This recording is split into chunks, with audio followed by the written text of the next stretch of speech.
लोकसभा आम निर्वाचन चुनाव 2024 को लेकर मतदाता पदाधिकारियों के दूसरे चरण का प्रशिक्षण चुनाव कार्यक्रम प्रारंभ हो गया है। 5 मई से लेकर 7 मई तक 3 दिवसीय मतदान पदाधिकारी एवं मतदान कर्मियों का प्रशिक्षण कार्यक्रम का आयोजन प्रारंभ किया गया।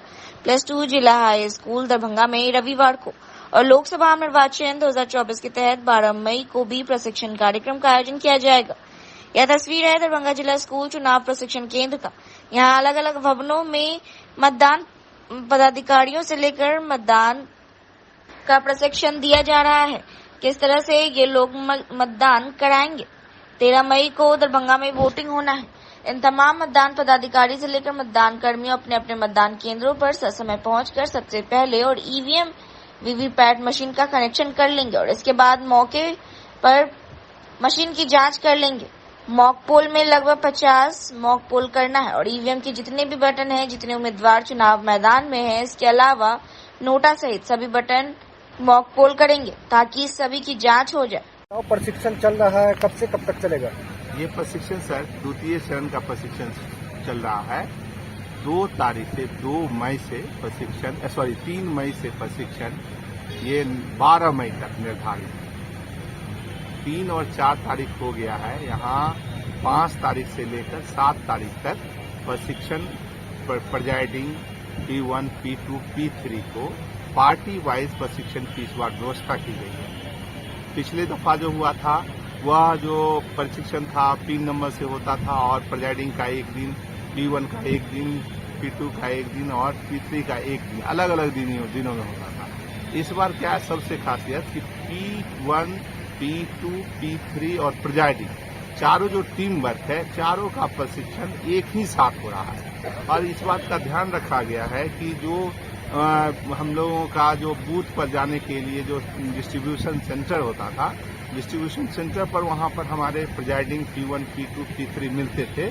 इस बार क्या है कि चारों टीम मेंबर एक साथ मिलकर एक साथ बैठकर प्रशिक्षण ले रहे हैं और जो भी उनकी प्रॉब्लम्स आ रहे हैं, जो भी समस्याएं आ रही हैं, वो सब आपस में गुफ्तगू कर हमारे मास्टर ट्रेनर से प्रशिक्षण ले रहे हैं और अपनी समस्याओं का निदान ढूंढ रहे हैं। तो ये सबसे बड़ी खासियत है कि चुनाव से पूर्व ही, यानी कि डिस्ट्रीब्यूशन सेंटर से पूर्व ही सभी एक दूसरे से रूबरू हो रहे हैं। अपने जो भी समस्याएं हैं, अपनी समस्याओं को आसानी से सुलह करने के लिए तत्पर हैं और वहाँ जो भी प्रशिक्षण दे रहे हैं मास्टर ट्रेनर, उनसे भी वो सभी समस्याओं का निदान पा रहे हैं।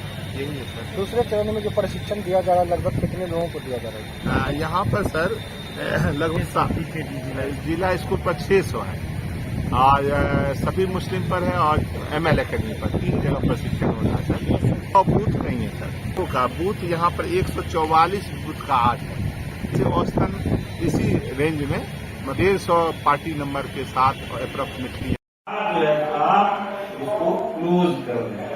ठीक है, ढक्कन काला वाला निकाल करके क्लोज करेंगे, तब जाकर के आपका जो है मतदान समाप्त हो जाएगा। 6 बजे आपका मतदान समाप्त हो जाता है। क्लोज करने के बाद अब आप कितना भी कोशिश करेंगे तो एक भी वोट नहीं डाल सकते हैं उस मशीन के जरिए, है ना। आपका मतदान समाप्त हुआ 6 बजे, आप उस बटन को क्लोज कर दिए। क्लोज करने के बाद पुनः आप मशीन को जो है बारी बारी से क्या करेंगे, ऑफ करेंगे। कंट्रोल यूनिट को ऑफ करेंगे, वीवीपैट को ऑफ करेंगे। ऑफ करने के दरमियान ऑफ कर देंगे। उसके बाद आप उसका केबल जो है बारी बारी से जो है सो निकाल लेंगे। PU का तार आपने लगाया था वीवीपैट के पीछे में, तो वीवीपैट के पीछे से ऐसे हम लोग सॉकेट को थोड़ा दबा करके निकाल लेते हैं, उसका तार खींच लेते हैं। फिर आपका वीवीपैट का जो तार कंट्रोल यूनिट में लगा हुआ था, तो कंट्रोल यूनिट में से उसी तरह नॉब को दबा करके कंट्रोल यूनिट से आप उस तार को निकाल लेते हैं। बारी बारी से आप तार निकाल करके मशीन को भी छेद कर देते हैं, अलग अलग कर देते हैं और उसके बाद आपका जो बॉक्स दिया हुआ है कंट्रोल यूनिट का जो बॉक्स है, उसको कंट्रोल यूनिट को कंट्रोल यूनिट वाले बॉक्स में, वीवीपैट को वीवीपैट वाले बॉक्स में और PU को PU वाले बॉक्स में, बैलेट यूनिट को बैलेट यूनिट वाले बॉक्स में हम लोग उसके अपने बॉक्स में डाल करके बॉक्स को बंद करके उस पर एड्रेस टैग लगा देते हैं। एड्रेस टैग लगा करके और आपका मशीन अब जो है तो बोलते हैं वहां जाता है जहाँ गिनती होगी। बाजार समिति में जो है तो आपका मशीन अब जाने के लिए तैयार है। उस मशीन को हम लोग उसके बाद मतगणना स्थल तक जो है पहुंचाते हैं। जिस तरह से आपका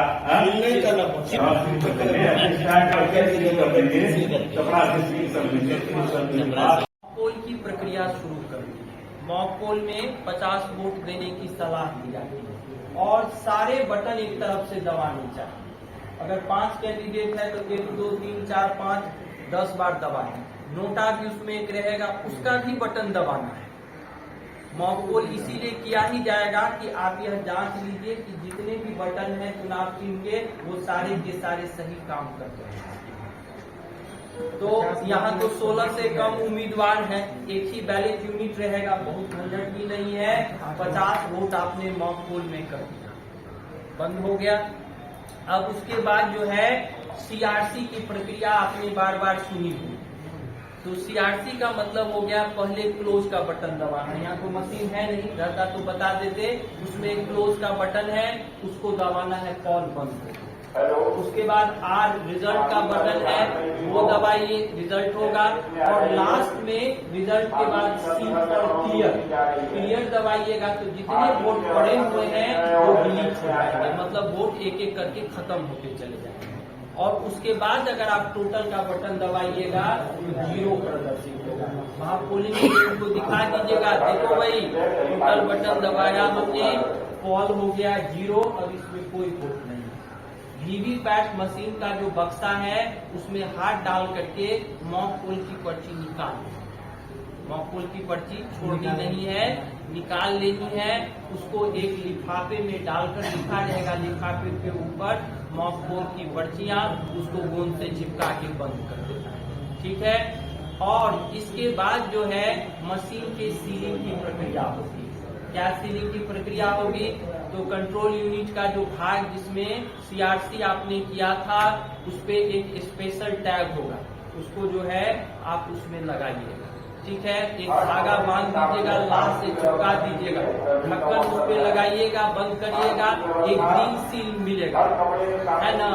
एक पहले मिलता था स्ट्रिप सील जो चारों तरफ से नाच कर आता था, वो इस बार हटा दिया। पहले ट्रेनिंग में कहा होगा आपको, केवल ग्रीन सील है, वो ग्रीन सील एबी करके बना हुआ है। उसको बाहर की ओर लाते हुए आप मशीन को एक तरह से पैक कर दें, वो कर दिया।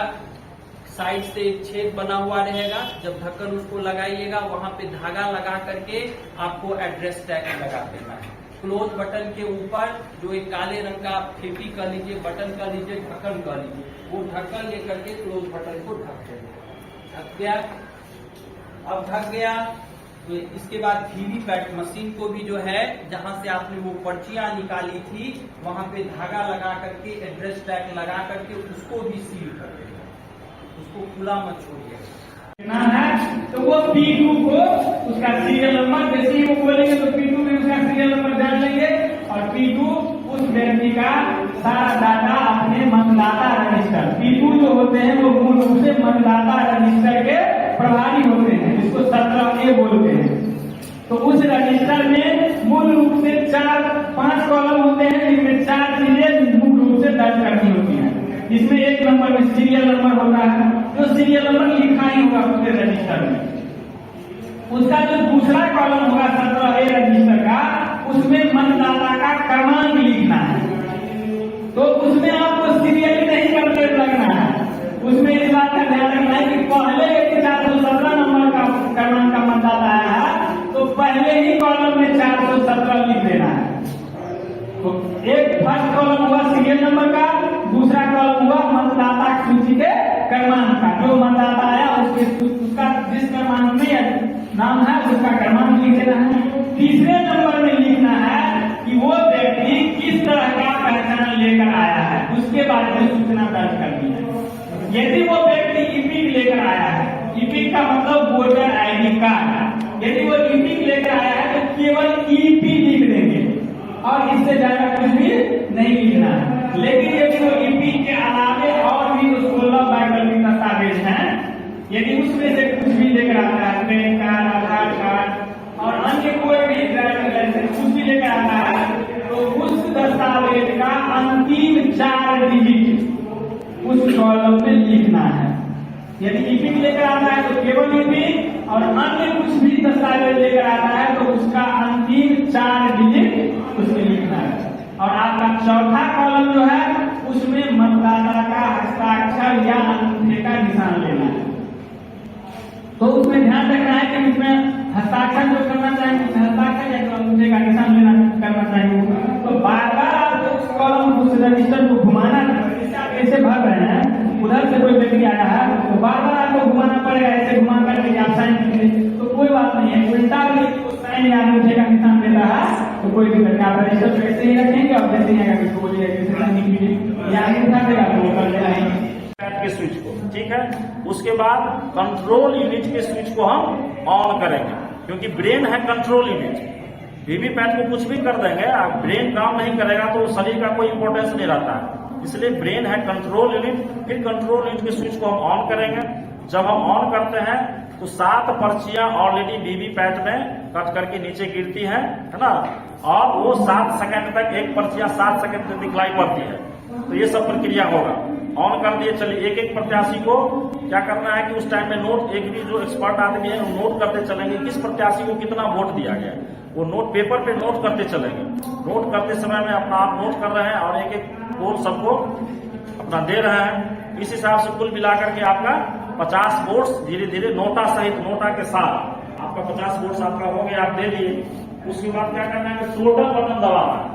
ये सब करने के बाद जो है क्लोज करने से पहले टोटल बटन को दबाना है। टोटल बटन दबाएंगे, फिर उसका ईवीएम में जो डिस्प्ले सेक्शन है कंट्रोल यूनिट का, उसमें सब कुछ आपको बतलाएगा कि किस प्रत्याशी को कितना, आप उसमें मिलान करते जाएंगे। आपका जो पोलिंग एजेंट होगा वो मिलान करते जाएगा, उस टाइम देखेगा कि जो मत डाला गया और अभी जो प्रदर्शित हो रहा है दोनों में अंतर तो नहीं है, दोनों एक समान है या नहीं है। ये चीज बड़ा उसको, उसकी संतुष्टि बड़ा आवश्यक होता है। तो इस हिसाब से वो सब कुछ नोट करता चलेगा, और नोट करने के बाद जब उसके बाद टोटल बटन दिखाएंगे तो सब कुछ प्रदर्शित होगा। उसके बाद जब सारा उसका प्रदर्शन समाप्त हो जाएगा तब क्या करेंगे, हम क्या करेंगे, क्लोज बटन, CRC प्रक्रिया होता है, तो क्लोज बटन को दबाएंगे। क्लोज का मतलब बंद।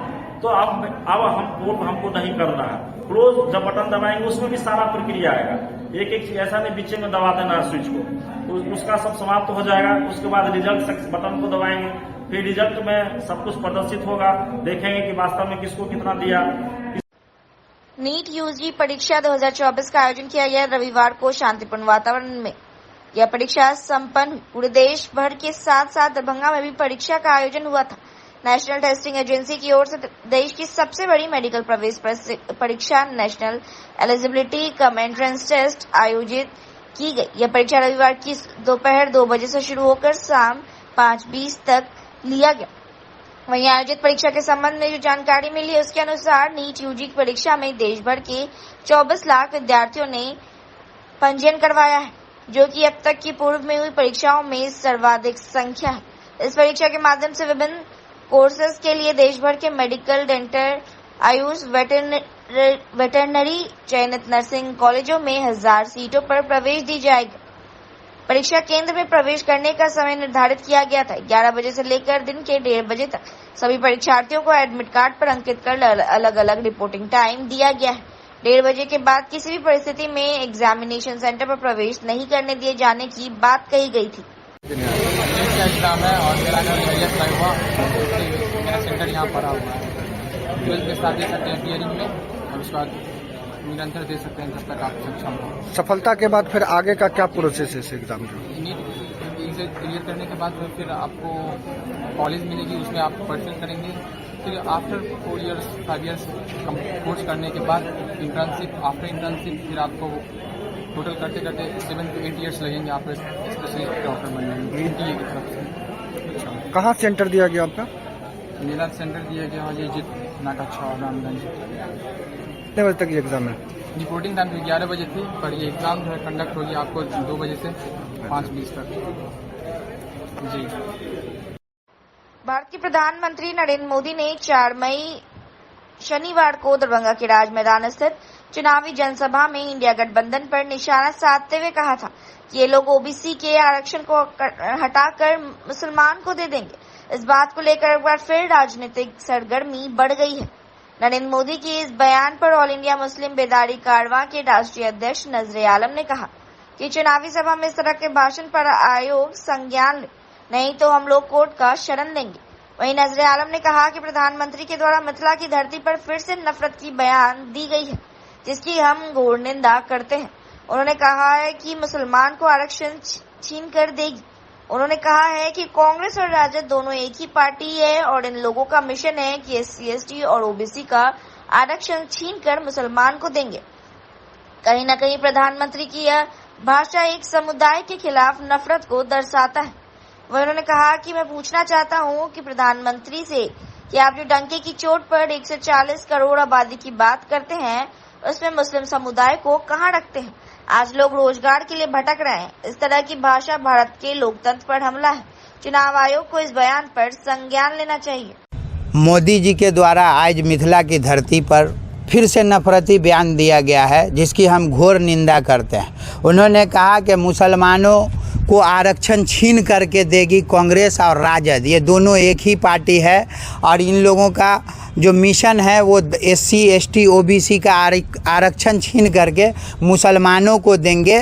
तो ये कहीं ना कहीं देश के प्रधानमंत्री जी की जो भाषा है ये एक समुदाय के खिलाफ है, नफरत दर्शाता है। हम पूछना चाहते हैं मोदी जी से कि आखिर आप जो डंके की चोट पे 140 करोड़ आबादी की बात करते हैं, उसमें ये मुस्लिम समुदाय को कहाँ रखते हैं? इतनी नफरत क्यों है? कैसे देश आगे बढ़ेगा? आपने जो देश को नफरत में बांटा है, आज लोग भुगत रहे हैं, आज लोग रोजगार के लिए भटक रहे हैं। आज आप देखें बड़े पैमाने पे तो लिंचिंग होती है मुसलमानों की, मस्जिदों को तोड़ा जा रहा है, नमाज में मारा जा रहा है। इस तरह की नफरत कहीं ना कहीं देश के लोकतंत्र पे हमला है। आप बाबा साहब के पीठ में बोलते हैं छुरा घोंपने की बात, और फिर आप ही एक समुदाय के पीठ में छुरा घोंप रहे हैं। जिस तरह की भाषा मोदी जी ने आज दरभंगा की धरती पे कहा है, उससे कहीं ना कहीं ये दर्शाता है कि अगर ये पुनः 24 में आते हैं तो मुसलमानों का नरसंहार कराएंगे। चूँकि जो आबादी जिसको उकसाया जा रहा है,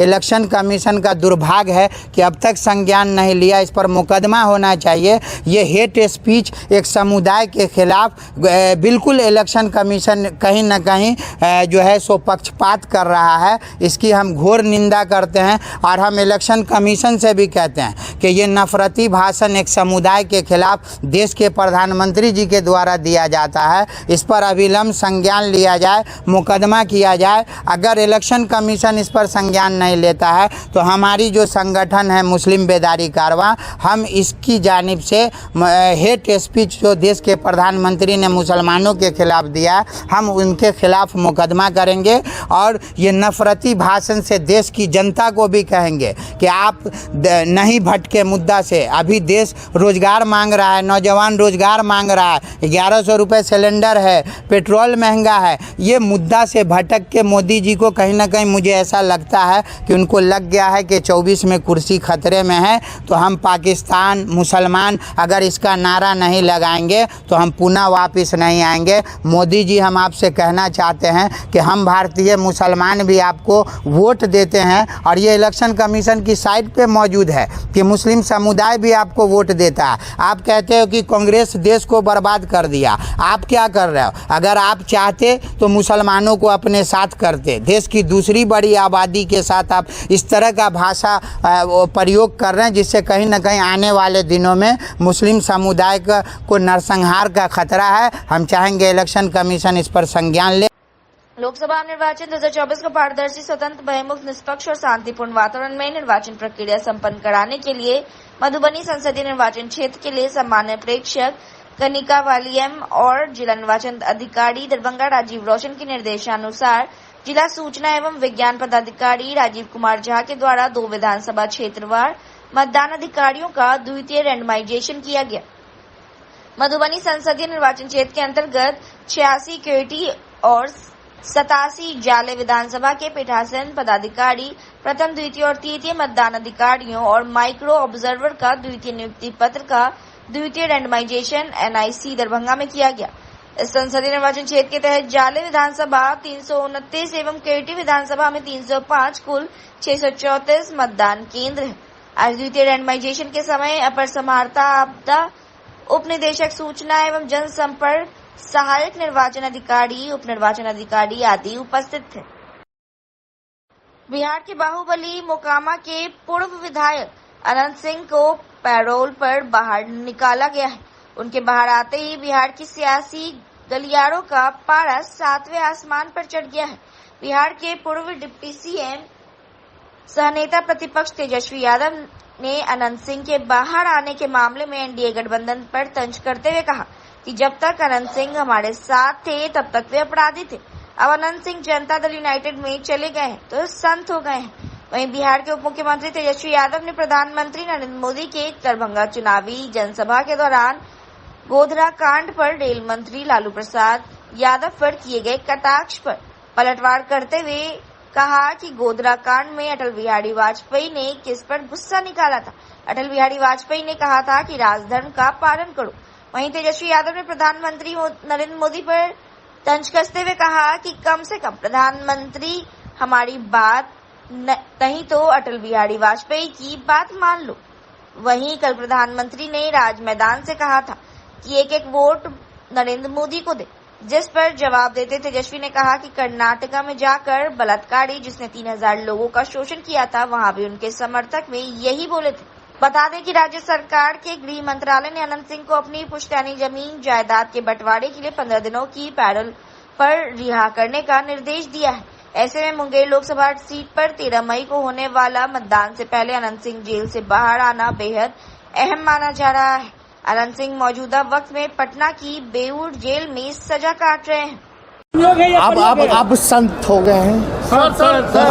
हमारे साथ थे तो अपराधी थे, अब जदयू में चले गए हैं, इलेक्शन में जेल के बाहर आ गए तो संत हो गए। सर, एक चुनावी सभा करेंगे कि नहीं आपके करीब? गोधरा कांड में अटल बिहारी जी ने किस पे गुस्सा निकाला था? राजधर्म का पालन करो। स्वर्गीय अटल बिहारी जी तत्कालीन प्रधानमंत्री जी ने क्या कहा था? कम से कम हमारी बात नहीं, अटल जी की बात को मान लो यार। और 15 महीने मोदी जी ने अपनी सभा में एक शब्द का प्रयोग किया कि वोट मुझे दीजिए। क्या उनको अपने उम्मीदवार पर विश्वास नहीं है? एक एक वोट मेरे को मिले। उन्होंने इस सब कहा। कर्नाटका में जाके वही बलात्कारी जो 3000 का शोषण किया था यही बोले थे। विकासशील इंसान पार्टी के सुप्रीमो मुकेश सहनी ने प्रधानमंत्री नरेंद्र मोदी के चुनाव सभा पर तंज कसते हुए कहा कि प्रधानमंत्री नरेंद्र मोदी पूरे देश घूम रहे हैं लेकिन अपने बगल में मणिपुर नहीं गए। क्या मणिपुर हमारे देश का हिस्सा नहीं है? मणिपुर में जब से घटना हुई है उसके बाद देश दुनिया घूम लिया है लेकिन मणिपुर नहीं गए। यह प्रधानमंत्री का डबल स्टैंडर्ड है। उनको जहां जनता का विरोध फेस करना पड़ता है वहां नहीं जाते। उन्होंने कहा कि 10 साल से हमारे प्रधानमंत्री हैं, क्या उन्होंने एक प्रेस कॉन्फ्रेंस किया है? वहीं उन्होंने कहा कि पिछले 10 साल से प्रधानमंत्री मन की बात कर रहे हैं लेकिन आज तक प्रेस कॉन्फ्रेंस नहीं किया। उन्हें पत्रकारों के सवाल का जवाब देना चाहिए। वो 2014 में 32 और 2019 में 39 सीट जीतने के बाद क्या बिहार में एक रोज भी रात्रि विश्राम किए हैं? कभी भी उन्होंने बिहार का विकास करना, फैक्ट्री लगाना, बेरोजगारी दूर करने जैसी समस्या पर बात तक नहीं की है। प्रधानमंत्री नरेंद्र मोदी गुजरात जाते हैं तो वहाँ 5-5 दिन रात्रि विश्राम करते हैं क्योंकि वह आपका अपना प्रदेश है। इसमें इतना पूरे देश घूम रहे हैं और अपने बगल में मणिपुर नहीं गए हैं। क्या वो हमारे देश का हिस्सा नहीं है? वो आप कश्मीर पे इतना चर्चा करते हैं और आप मणिपुर क्या हमारे देश का हिस्सा नहीं है? वहाँ पे आप वहाँ के प्रधानमंत्री आप नहीं है। वहाँ जाना चाहिए प्रधानमंत्री जी को, तब न समझ में आएगा। और यहाँ तो छोड़िए, पूरा देश दुनिया घूम लिए हैं तब से। मणिपुर में जो घटना हुआ उसके बाद देश दुनिया घूम लिए लेकिन मणिपुर नहीं गए। तो ये प्रधानमंत्री जी का डबल स्टैंडर्ड है और जहाँ पे उनको जनता का विरोध का फेस करना पड़े वहां पे नहीं करते। आप बताइए ना, 10 साल हो गए हमारे माननीय प्रधानमंत्री एक प्रेस कॉन्फ्रेंस क्या वो मन की बात आके बोल रहे लेकिन वो सुन रहे क्या? हमारे देश में बहुत सारे मीडिया है, बहुत सारे पत्रकार है, अच्छे बात सवाल करेंगे, उनको जवाब देना चाहिए। आज तक उन्होंने एक भी सवाल लिए क्या जो उनको जवाब देना पड़ता? वो आते हैं सीधा भाषण देके चले जाते। बताइए 10 साल से बिहार में 14 में भी उन्होंने 32 सीट जीते, इस बार 39 सीट जीते 19 में। इतना सीट जीतने के बाद देश के प्रधानमंत्री बन रहे। बिहार में आके रात्रि विश्राम किए क्या? बिहार में क्या हमें तरक्की लाना, बिहार में फैक्ट्री लाना, बिहार में जो समस्या है उसको दूर करने के लिए एक रोज हमारे बिहार में रहे क्या? नहीं, सिर्फ आते हैं, भाषण देते और चले जाते हैं। तो ऐसा नहीं ना होगा। आप गुजरात जाते हैं, वहां पे 5-5 रोज रात्रि विश्राम करते हैं, एक एक चीज करते हैं, क्योंकि वो आपका अपना प्रदेश है। बिहार को आप अपना प्रदेश नहीं मान रहे। अब तो ये सारे चीज आज हमारे बिहार से लेबर बन के दूसरे गुजरात में जा रहे हैं। ये नहीं चाहता कि बिहार का तरक्की हो। अब बिहार का तरक्की होगा तो यहाँ से लेबर बन के गुजरात नहीं जाएगा, दूसरे स्टेट में नहीं जाएगा, तो इसलिए वो बिहार को तरक्की नहीं देखना चाहते थे। तो बिहार में फैक्ट्री लग जाएगा, बिहार में कारखाने लग जाएंगे, बिहार में जो समस्या उसको दूर करेंगे। नेपाल से पानी जो आता है कोसी में, उसके लिए चैनल बनाएंगे ताकि हमारे बिहार में ये जो हर साल परेशानी होता है वो सबका सामना नहीं करना पड़ेगा। ये कौन करेगा? ये तो देश के प्रधानमंत्री को ही करना चाहिए। कोसी बेसिन प्रोजेक्ट जो है उन्हीं को करना पड़ेगा। तो ये सारे चीजें बिहार के ऊपर को बिल्कुल ही फोकस नहीं है। खाली हाँ, बिहार के लोगों को मूर्ख बनाने के लिए, बिहार के लोग जो संघर्ष कर रहे हैं उनको परेशान करने का है, ईडी सीबीआई के नोटिस देकर। तो ये सारे चीजें सही नहीं है। अंत होगा, सबका अंत होता है और देश की जनता देख रही है। देश की जनता जो है वो मालिक है, लेकिन आज मोदी जी अपने आप को भगवान मान रहे हैं, हिटलर मान रहे हैं कि वो जो चाहेंगे वही होगा। तो ये ऐसा नहीं हो सकता। देश का लोग इस बार सही निर्णय ले रहे हैं और 4 तारीख के बाद देखिए, 4 जून के बाद परिवर्तन आ जाए।